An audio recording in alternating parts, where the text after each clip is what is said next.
Insiders, it's NR the Insider here, back to talk about what has been happening in the world. Let's go.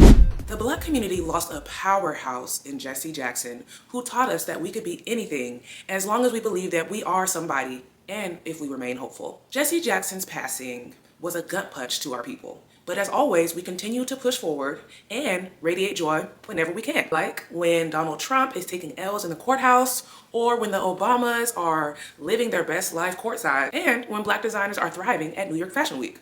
Let's get into it. This week, we woke up to the news that civil rights leader Jesse Jackson passed away at the age of 84. I want to take a moment to talk about him because his life and his impact were truly extraordinary. And this is just going to be a quick snapshot of his life because there's no way that I could fit all of his amazing accolades into this one video. Jesse Jackson was born on October 8th, 1941 in South Carolina. He was a star athlete and later went to North Carolina A&T. Shout out to the HBCU grads, hey. That is where his path toward activism really began. In 1965, he joined the Selma to Montgomery marches led by Martin Luther King and other civil rights leaders. Dr. King later brought him into leadership within the Southern Christian Leadership Conference, SCLC. Jesse Jackson was in Memphis when Dr. King was assassinated in 1968, which was a moment that really shaped the rest of his life's work. He went on to found Operation PUSH in 1971, which stands for People United to Serve Humanity, and later launched the Rainbow Coalition in 1984. Those organizations eventually merged and focused on political empowerment, economic justice, and social change. In 1984, Jesse Jackson made history when he ran for president, becoming the second Black person to seek a major party's presidential nomination after my soror, Shirley Chisholm. He ran again in 1988, building one of the most influential multiracial political coalitions of the time. Throughout his career, he played a major role in politics, helped negotiate the release of American hostages abroad. Now let's just think about that for a second, because even today, our political leaders have a difficult time negotiating the release of hostages. Jesse Jackson was not even a politician when he did this. That shows you the reach that this man had. He, of course, advocated for civil rights across communities and was a staunch advocate for the LGBTQIA community. In 2000, he received the Presidential Medal of Freedom, which is the highest civilian honor in the United States. Everybody knew that Jesse was that guy, okay? And even in his later years, Jesse Jackson never stopped pushing for justice and equality. His legacy is a reminder that real change takes persistence, courage, and a willingness to keep showing up. My takeaway from Jesse Jackson's life is simple. He did not take no for an answer. He stood firmly in what he believed, even when it meant being controversial or facing criticism. He understood that real change isn't always comfortable, and he was willing to take that risk for his people. He, of course, reminded people to keep hope alive, and no matter the moment or the challenge, he believed progress was always possible. His journey from humble beginnings to walking the halls of the White House is proof that where you start does not define where you can go. And if you talk to almost anyone, they have a story about how Jesse Jackson touched their lives, or maybe they even have a picture with him. That just goes to show you how down to earth he was and open-minded. He really made people feel seen.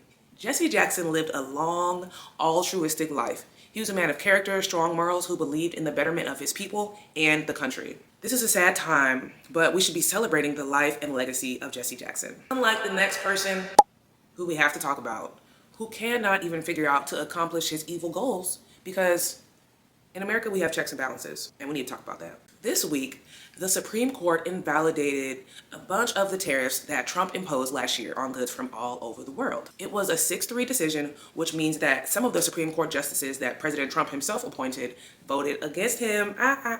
Chief Justice Roberts said that the power to tariff lies with Congress, not the president. And when Congress has delegated this power, it has done so in explicit terms with strict limits. So basically, if Congress wanted these tariffs, they would have said that. They would have did that, but they did not. And so Trump, you can't do it either. Now, it's unclear whether or how businesses that pay the tariffs over the year are going to get their money back or what's going to happen with that. So this story is still developing, but a win is a win, okay?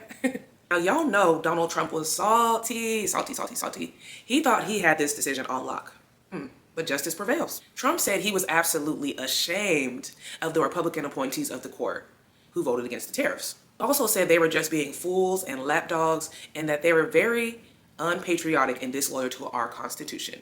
But let me lean in, because you know what he really wanted to say was they were disloyal to him. But you are not the king, okay? You are not the king. He also said, we have alternatives, great alternatives, and we'll be stronger for it. And on Friday, he imposed new tariffs. So the tariff fight is not over, but these tariffs will also be challenged in court. Leaders from around the world cheered on the Supreme Court's decision, and we're happy about checks and balances in the United States because tariffs affect everybody like in the whole world. It's not just that Americans have to pay more for their goods and services. Businesses abroad lose money because we don't want to be paying more for t-shirts and spoons and all the things, okay? So everybody is losing out when tariffs like this are imposed for no good reason. So shout out to the Supreme Court. And like Jesse Jackson said, we have to keep hope alive, okay? We see so many headlines every day about Trump's alleged wins. It feels like Americans and everyone around the world are just constantly getting beat up by this man. But that is not true. And sometimes we don't see the positive headlines like this. But we also learn that the path to victory is long, but we can do it. And trust in the courts, okay? I have to put my lawyer hat on right now because the way that we stop President Trump is through courts and the judicial system. So shout out to the nonprofits, the states, all of the people who are taking this fight seriously and methodically and who are challenging the illegal actions of President Trump. While Trump was busy boo-hooing about taking L's in court and getting booed by the rest of the world, you know who was living their best lives? The Obamas. Our people. Barack and Michelle Obama were met with cheers as they attended the NBA All-Star Game on Sunday, February 15th. Everybody gushed over their appearance, and we could not stop watching videos of them interacting with the players and the fans and just everybody. That truly made my heart full. The Obamas attended with their nephews and sat next to NBA legend Dr. J, Julius Erving, and Oscar Robertson. Their daughter, Sasha Obama, also made an appearance. You know what I love about this? Donald Trump thought he was going to bring the Obamas down with that depiction of them as apes a few weeks ago. But look at them, melanated, thriving, being loved by the American people. One thing about us Americans, we don't play about the Obamas. We love them. And everywhere they go, they are celebrated and cheered. Unlike Donald Trump, who is constantly being booed at sporting events in every place that he goes. Love to see it. We call Michelle Obama our forever first lady. Meanwhile, Melania Trump's little documentary is a flop that her own people don't even care about. And Donald Trump hates all of this. So Black people keep shining, keep thriving, all of the things. This Black History Month, we are showing the world what Black joy and Black beauty look like in the face of white supremacy. We saw how fabulous Michelle Obama looked courtside and just how fabulous she looks all the time. Michelle, girl, we are living for it. Us fashion girlies, we are looking out for the fits, okay? Michelle Obama helped redefine how fashion and leadership intersect, showing how style can shape culture. That's exactly why fashion matters so much in American society, especially within the Black community. Black designers thrived at New York Fashion Week. Y'all, I went to New York last week and I got to attend New York Fashion Week for the first time in my life. And it was just kind of on a whim. Like me and my homegirl were like, yes, let's go to New York Fashion Week. Why not? Like, let's do it. So we took the train up to New York and it was incredible. I'm going to insert some pictures and some videos, but I have to be at New York Fashion Week every single year. And it's crazy because like at this point, I'm not like a major influencer, but I was still able to attend shows. So for anybody who thought that like you have to be somebody big and bad, even though, you know, I am big and bad. But you know, like anybody can go to New York Fashion Week. So yes, I would encourage anybody watching this, if you ever had a dream to go to a fashion show, please get you a ticket, get to a show, and look fabulous while you do it, okay? New York Fashion Week is not just about the fashion shows.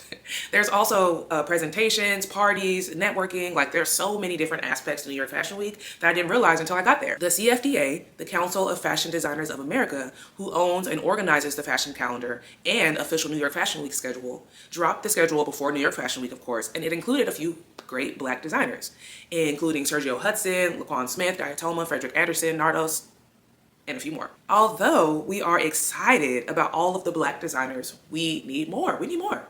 And I know that February is usually a lot slimmer than the fall show, but still. Part of the reason we might have less Black designers is because there are typical barriers to entry in the fashion industry. And the main one, money. Y'all know it's always about the money, always about the money. Black designers need more long-term and meaningful investments and structural support, like the kind of support that their white counterparts enjoy. Nevertheless, Black designers continue to move the fashion industry forward, as usual, and showcase innovative designs and diverse models. Seeing Black designers thrive and dominate in spaces where they previously weren't even allowed to be in is just truly magical. Fashion matters because it reflects who we are as a society. Black designers have always been at the center of shaping American style, culture, and creativity. Thanks for watching, Insiders. For more videos like this, more updates about what's happening in the world and society and in culture, Subscribe to my channel, like this video, leave a comment, all the things. Bye.